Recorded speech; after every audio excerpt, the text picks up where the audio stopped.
Hello, guys, and welcome back to another Lockwalker video. I know it's been a while, but I made that music video a couple days ago. But now we're doing another podcast video, Random Thoughts, and I have a guest here. His name is Jim. Um, and we're going to be Glad to talking. be here. Good.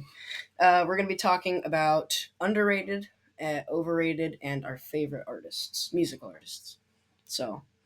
Yes. What is your most overrated, in your opinion? Artist? Overrated, and let me make sure and define terms up front as far as what overrated means. Overrated doesn't mean bad.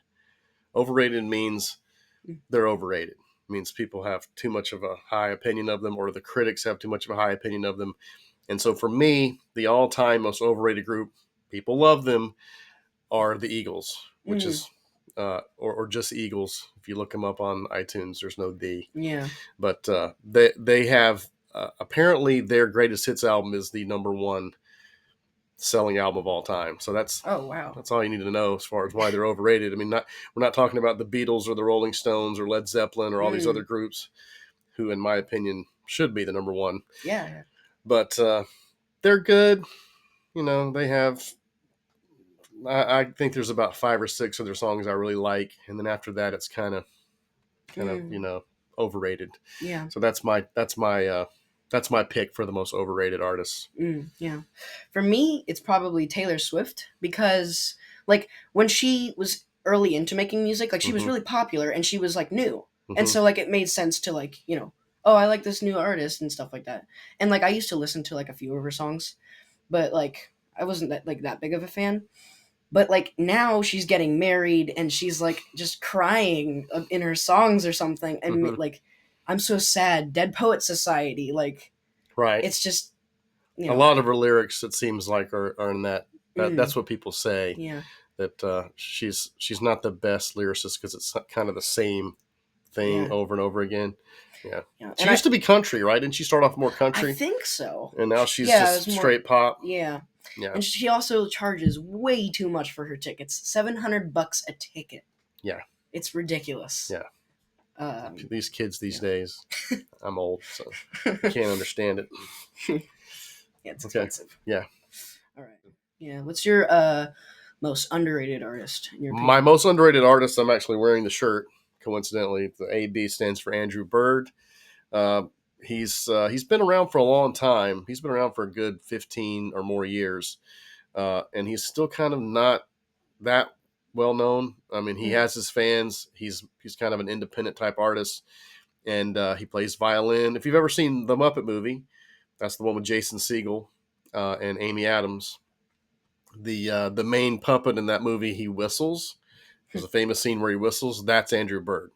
If you were wondering, he's an amazing singer. His whistle sounds unreal. I saw it live. He plays the violin. He does a little bit of everything. He's more like indie rock, folky, jazzy. So, and I say this all the time: if talent actually had, if fame had to do with talent, the way it should be, then Andrew Bird would be a household name instead of Kanye West or Taylor Swift. That's my opinion. So Andrew Bird, underrated. Check him out if you've never heard him. All right.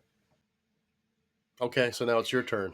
You're underrated. Yeah, my underrated artist is it's like a band, but it's from a movie. It's some of you might have heard of it. It's called Sing Street. It's my favorite movie of all time. Great but I really movie. love.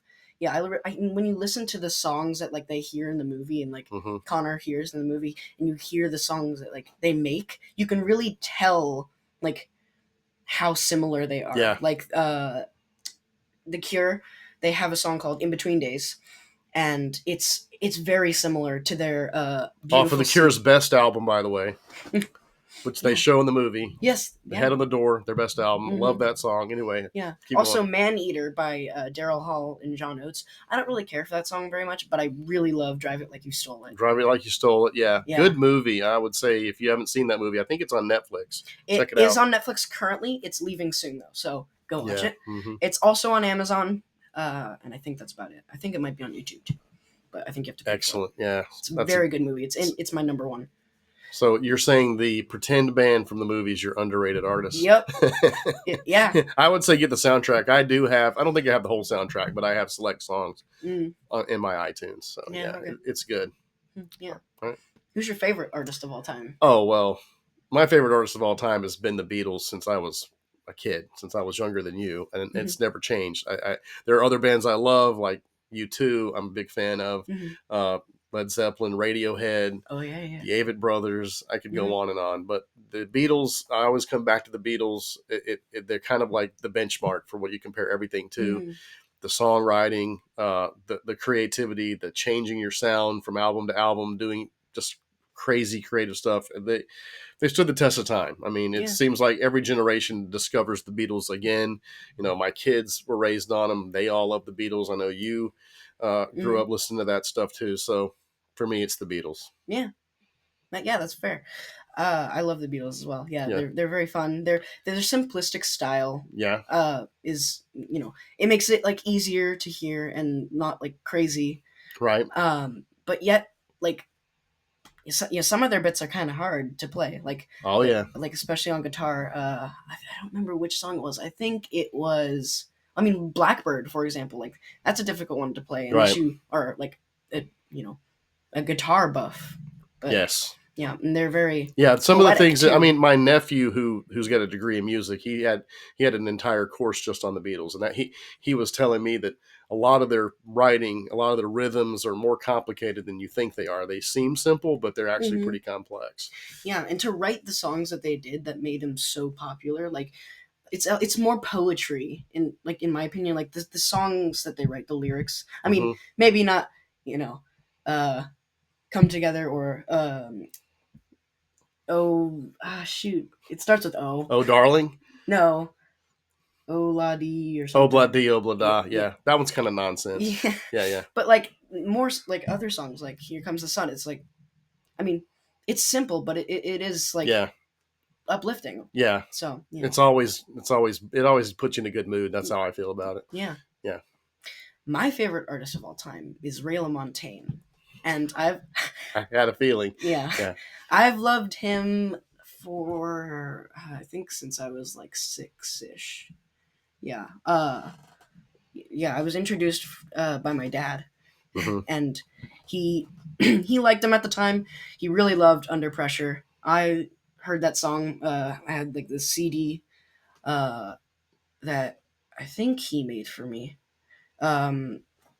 And we put a bunch of songs on it, and we listened to Rush music, and we put some of that, and then we put that song on there. And I just remember playing that song. I still remember it was track 8 on the CD, and it was my favorite song then.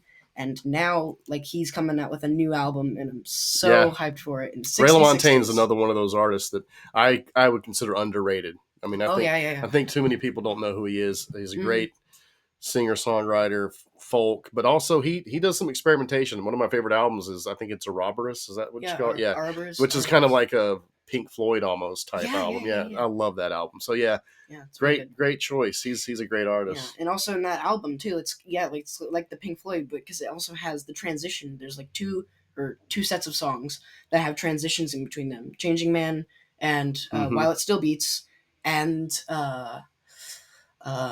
Murmuration of Starlings and Wouldn't It Make a Lovely Photograph. Those are my two favorite transitions. I think I bought that album for your dad, as a matter of fact. That's the end of that album is one of my all-time favorites. The way that album ends, I know, beautiful. It's so pretty. Yeah.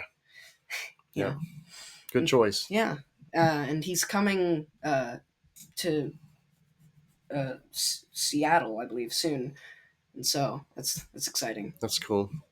Yeah. Hope he comes to Atlanta sometime. I don't know if I'll be able to go. I live in Atlanta, so I'm visiting Seattle. That's why I'm on the podcast, because I'm a guest. Yeah. Yeah. Well, thank you for being here. Yeah. Yeah. It's been a lot of fun. Yeah. It's good to talk music. Yeah. If you guys don't already know, we have, I don't think I've done this in a while, but we have 3 Blockwalker hats left. And the price, because no one's bought them in a while, is lowered to $7.50. So if you know me, because I can't do, it's only local purchases, but if you know me, the $7.50 for a hat, which is half the price that they were. So, Are yeah. you going to be getting any more merchandise? Is that the plan? We'll see if these sell out within the next week or 2 or 3 months. Then sure, we'll get another shipment, and share this to your friends and family and anyone you know, just a random person on the street, and yeah. So Awesome. thank you for being here. Yeah, awesome. Thank you. Lockwalker out.